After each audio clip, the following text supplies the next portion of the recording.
A velha aliança, prestem bem atenção, a velha aliança era a lei em tábuas de pedra e o ritual do santuário. A lei revelando o pecado de modo muito claro, objetivo, condenando o pecador. 2 Coríntios capítulo 3 deixa muito claro, a velha aliança passou.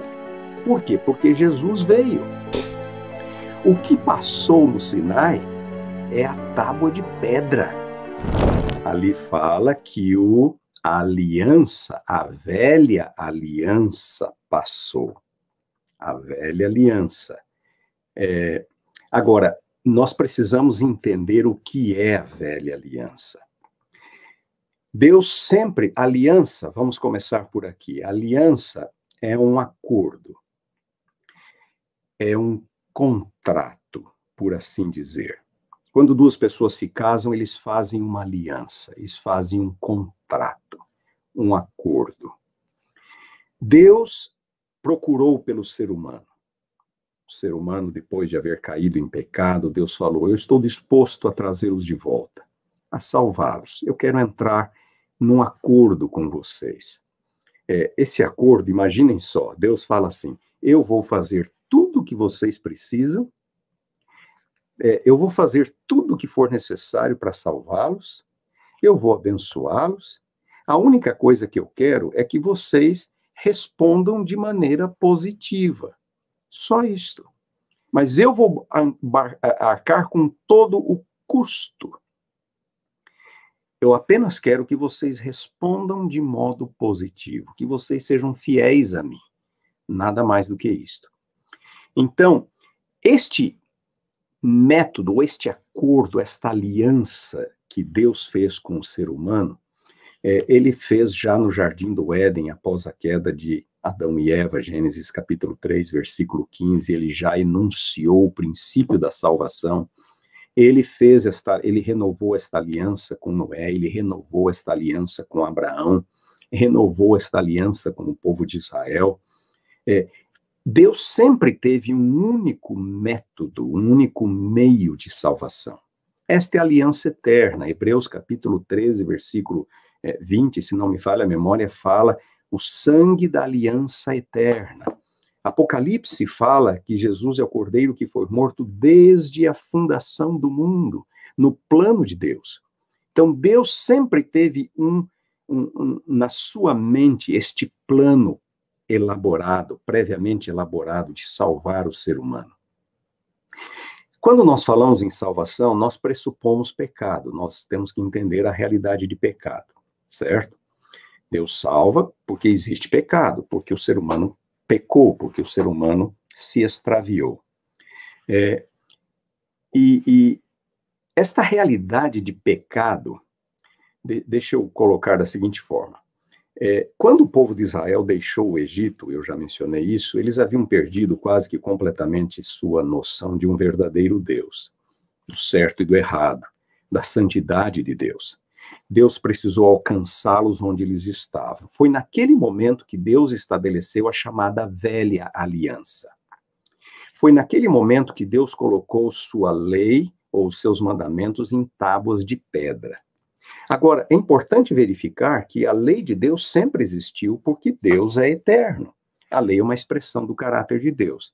E se vocês olharem Salmos, por exemplo, Salmo capítulo 119, versículos 142, 144, ali o salmista fala que a lei de Deus é eterna. Claro que a lei é eterna, porque Deus é eterno, ela é uma expressão daquilo que Deus é. Quando Deus entrou em aliança com Abraão, ele fala, por exemplo, ande na minha presença e ser perfeito.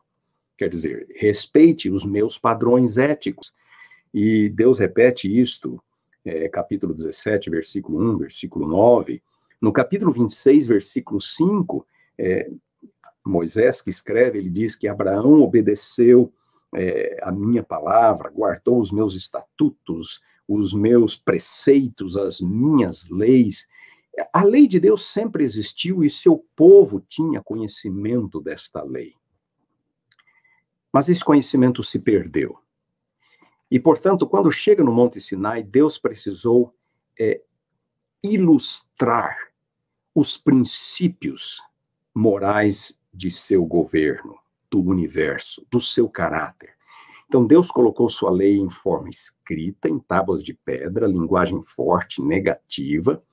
E se nós olharmos o capítulo 20 do livro de Êxodo, versículos 18 a 20, quando Deus termina de revelar a sua lei, e ele revela com trovões, relâmpagos, o monte que fumegava, o povo teve medo.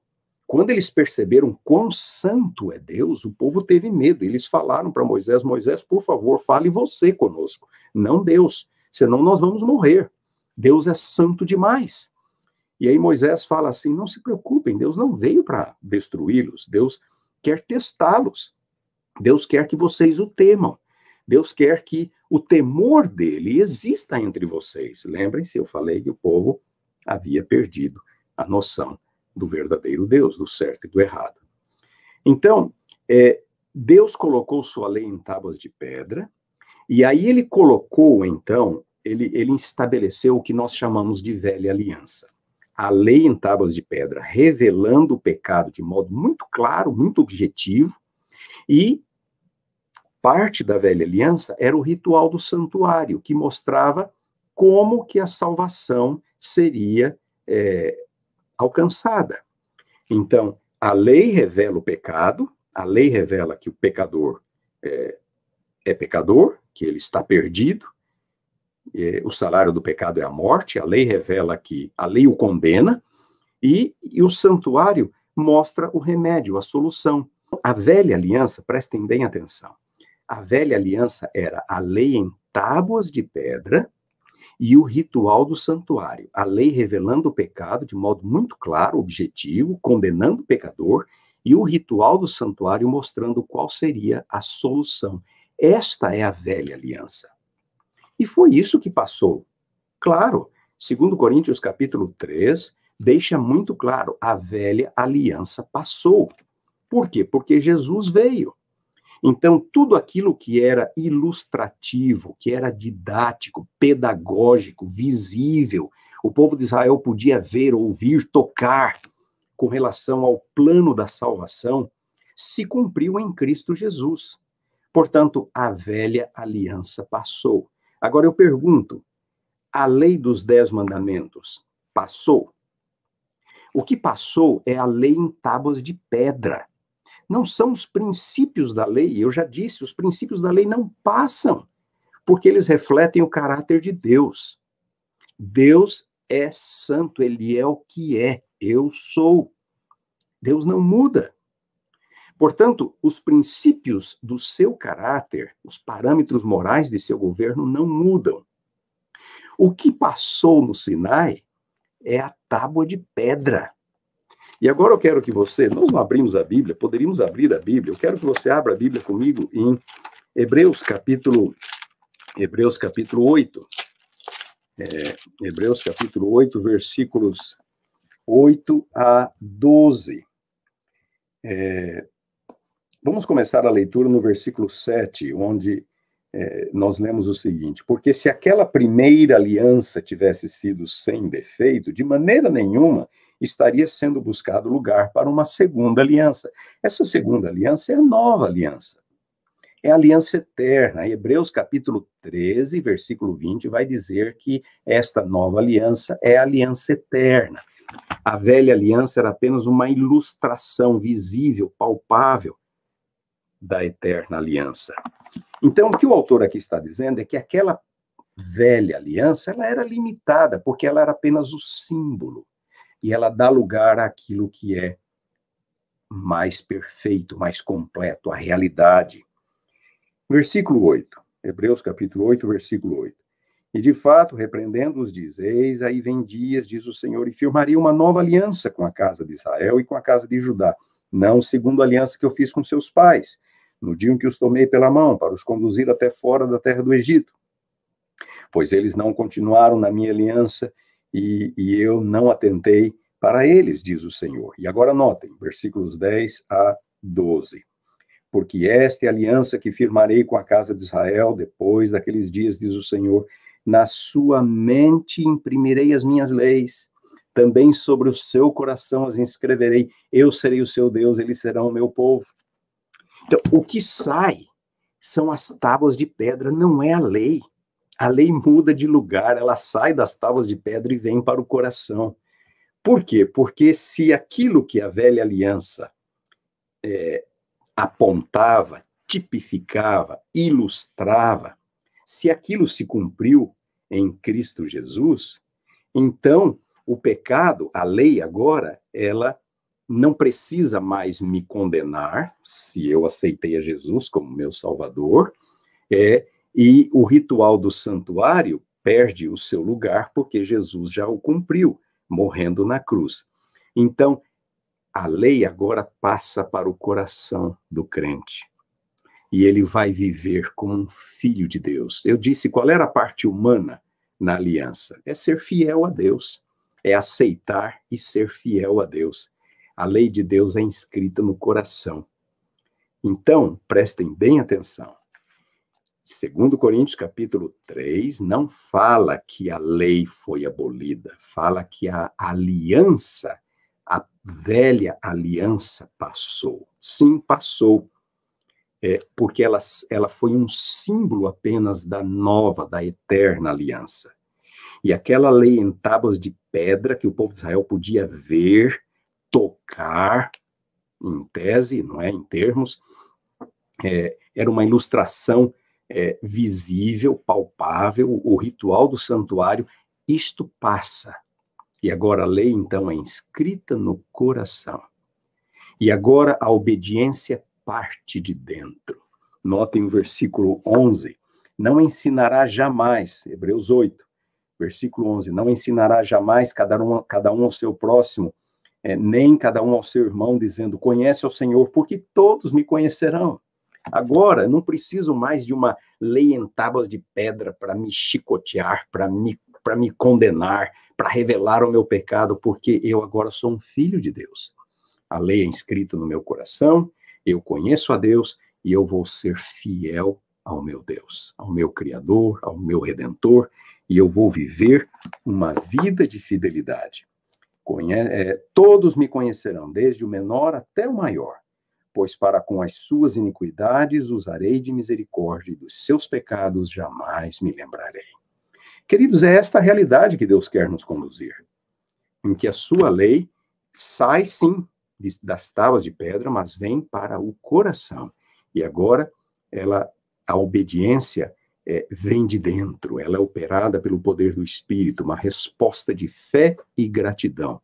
Muito cuidado com 2 Coríntios 3. Leia com atenção. Não fala que a lei foi abolida. A velha aliança passou e dá lugar à realidade da nova aliança. 2 Coríntios fala claramente, ao se referir à lei em tábuas de pedra, fala do ministério de morte. Ministério de morte gravado em pedras. É uma referência aos 10 mandamentos, sem dúvida nenhuma. Em nenhum momento eu disse que não é os 10 mandamentos. Por que ministério de morte? Num contexto de pecado, aquela lei que foi dada para a proteção do ser humano, num contexto de pecado, a lei se torna a sua condenação. Eu vou exemplificar, vou ilustrar. Você está dirigindo numa rodovia, a rodovia dos Bandeirantes, fica aí perto de Hortolândia, ela passa aí por perto. A rodovia dos Bandeirantes. O limite de velocidade é 120 quilômetros por hora. Por que o limite é 120? É uma decisão arbitrária de alguém? Não, eu quero que seja 120. Não, existem estudos. Existem estudos por detrás. Existem anos de experiência, de vivência, de estudos. A qualidade da rodovia, a qualidade dos veículos nacionais, a habilidade dos motoristas. E o limite de 120 é um limite seguro. Então, se todos os motoristas viajarem dirigirem dentro deste limite, será melhor para eles. A lei é uma proteção que visa o bem-estar do ser humano. Lembrem-se disso. Agora, o que acontece quando um motorista está dirigindo, por exemplo, a 150 km por hora e ele é pego por um policial? Aquela mesma lei que se destinava a protegê-lo, agora se volta contra ele e o condena. E o motorista, o infrator, que dirigia 150 km por hora, vai ter que responder à justiça com base naquela lei que antes o protegia. Então, quando Paulo fala da lei como ministério de morte, ele está pensando no contexto de pecado. Para o pecador, no contexto de pecado, a lei revela o seu pecado e o condena. Isso é um ministério de morte.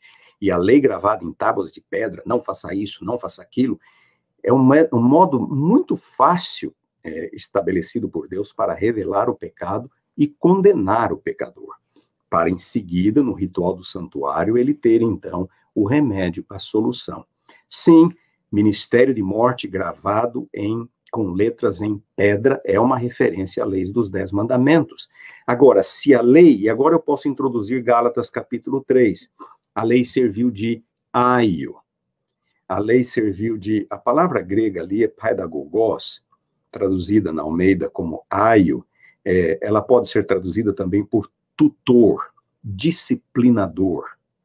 Porque quando a lei revela o meu pecado e me condena, a lei visa algo. E este algo é me conduzir a Cristo.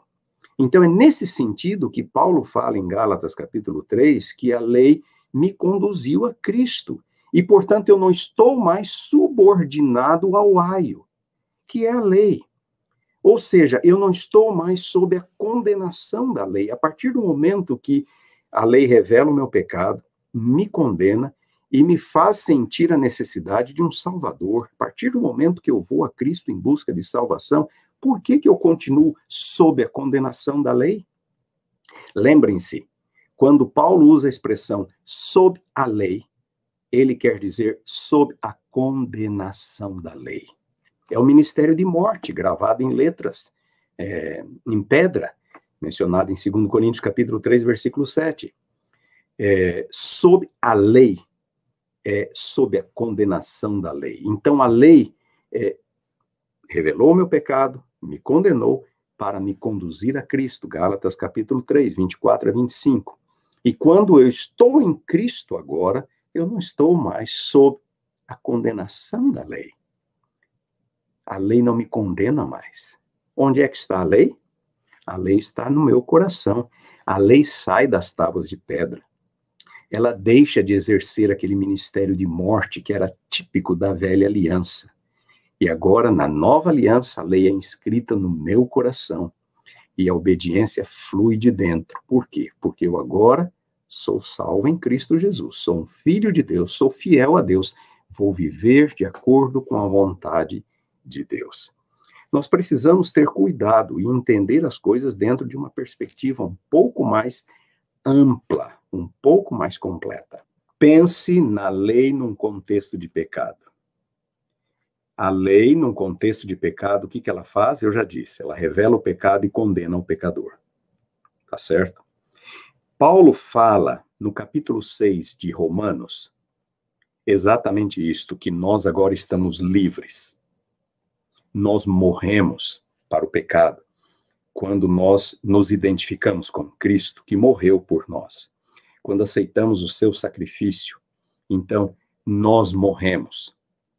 Morremos com Cristo e ressurgimos. Paulo usa a imagem do batismo, sepultamento, morte e ressurreição para uma nova vida. E é neste contexto do capítulo 6 que o apóstolo Paulo vai falar assim, versículo 14, porque o pecado não terá domínio sobre vós, porque não estáis debaixo da lei, e sim da graça. Pecado não terá domínio sobre vós. Qual é o salário do pecado? É a morte. Pecado não terá domínio sobre vós, porque vocês não estão mais debaixo da lei, e sim da graça. Nós somos salvos em Cristo Jesus, então a morte, a lei não vai me condenar mais. O pecado não terá domínio sobre vós, pois não estáis debaixo da lei, não estáis sob a condenação da lei mais. Então, o salário do pecado, que é a morte, não é mais o nosso salário. Nós aceitamos a Jesus Cristo. E aí Paulo diz no 15, e daí, havemos de pecar porque não estamos debaixo da lei, e sim da graça? De modo nenhum. Podemos violar a lei porque nós não estamos mais debaixo da condenação da lei? De modo nenhum. A lei agora é inscrita no coração e a obediência parte de dentro. Capítulo 7. Capítulo 7, Paulo usa uma analogia, uma comparação, uma ilustração. Preste bem atenção. Ele diz que marido e mulher estão presos um ao outro pela lei, enquanto ambos viverem.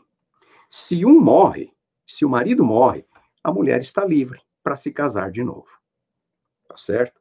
Mas se ambos vivem, ambos estão como que presos um ao outro pela lei. Aí Paulo vai dizer o seguinte: vocês morreram para a lei. Vocês morreram, vocês não estão mais sob a condenação da lei. Vocês morreram para o pecado. Morreram para a condenação da lei. Não se esqueça, a expressão sob a lei, em Paulo, significa sob a condenação da lei.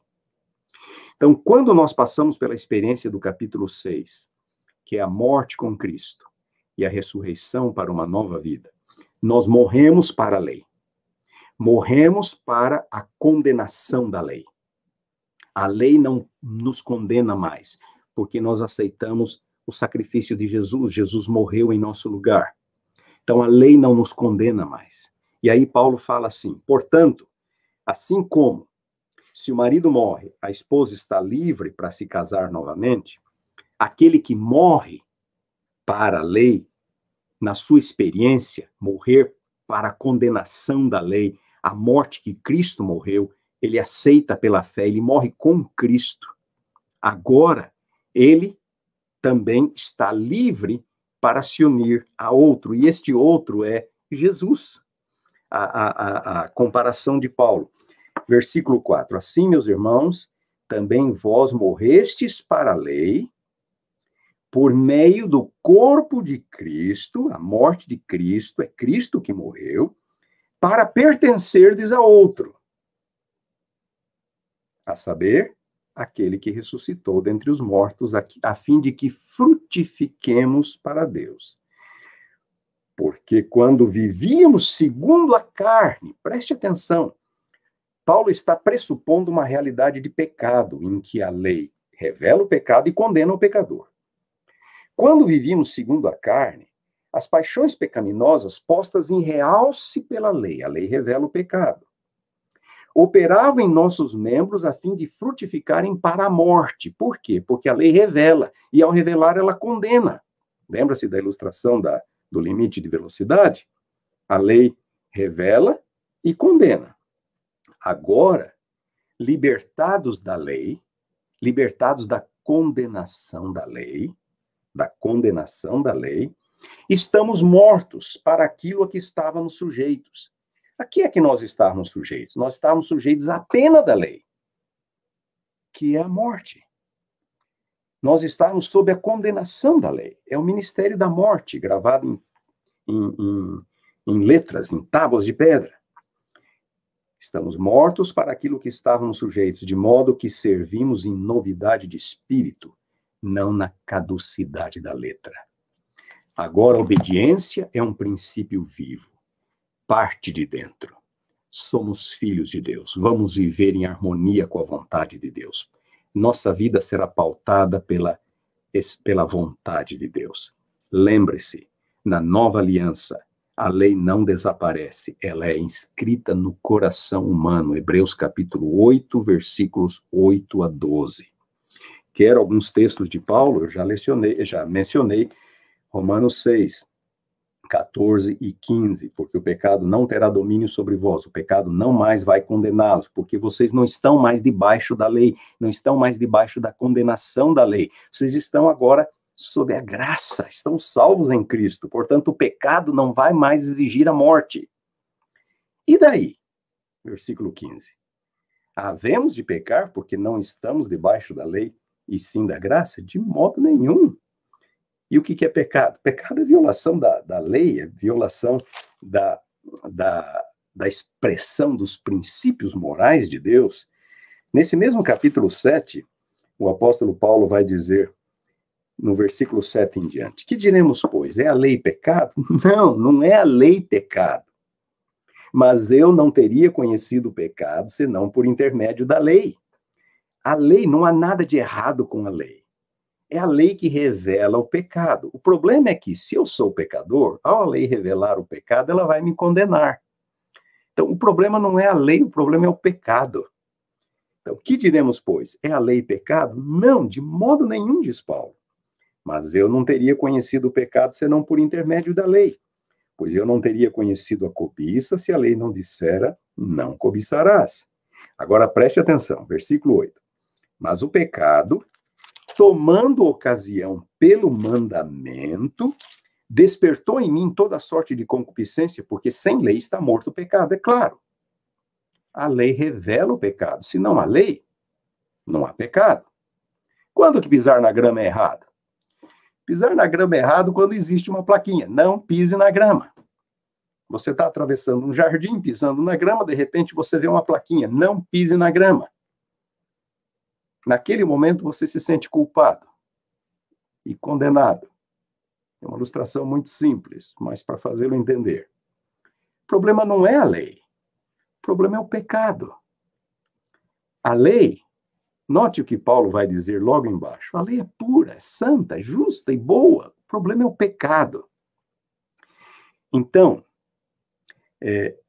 sem lei está morto o pecado. Versículo 9. Outrora sem lei eu vivia, mas sobrevindo o preceito, reviveu o pecado e eu morri, porque a lei revela o pecado e condena o pecador. Então, quando veio o preceito, reviveu o pecado e eu morri. E o mandamento que me fora para a vida, aquela proteção de Deus para os seus filhos. O mandamento que me fora para a vida, verifiquei que este mesmo se me tornou morte, se me tornou para a morte. Estou lendo Romanos 7, versículo 10. Por que ele se tornou morte para mim? Ele fora para a vida, fora dado para ser uma proteção para mim. O problema é que eu violei a vontade de Deus, eu incorri em pecado, e agora aquele mandamento, aquele limite de velocidade que era para minha proteção, se torna contra mim por causa da minha violação, e agora me condena. E qual é o salário do pecado? É a morte. O problema não é a lei, o problema é o pecado. Versículo 11, porque o pecado, prevalecendo-se do mandamento, pelo mesmo mandamento me enganou e me matou. Por conseguinte, a lei é santa, o mandamento é santo, é justo e é bom. O problema não é a lei, o problema é o pecado. Num contexto de pecado, a lei revela o pecado e condena o pecador. Aí Paulo vai dizer no versículo 13, acaso o bom se me tornou em morte? Não, de modo nenhum, a lei continua sendo boa. O problema é o pecado. Num contexto de pecado, a lei me condena. A lei é uma declaração de morte, é um ministério de morte. Acaso o bom se me tornou em morte? De modo nenhum, pelo contrário, o pecado, para revelar-se como pecado por meio de uma coisa boa, a lei causou-me a morte, a condenação que há na lei, a fim de que, pelo mandamento, o pecado se mostrasse maligno. Queridos, o problema é o pecado, não é a lei.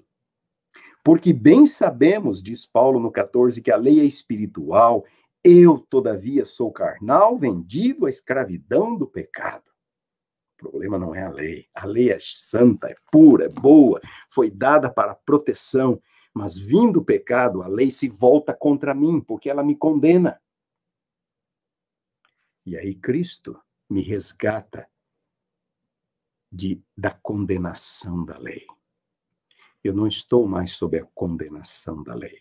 Estou livre para desobedecer a Deus?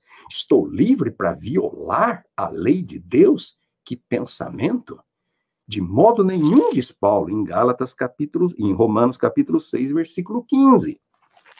Havemos de pecar porque não estamos mais debaixo da lei, debaixo da condenação da lei, e sim debaixo da graça? De modo nenhum, diz ele. Agora, nós vamos viver como filhos e filhas de Deus. A lei de Deus é inscrita no coração. A lei sempre foi pura, santa, boa. Uma expressão do caráter de Deus.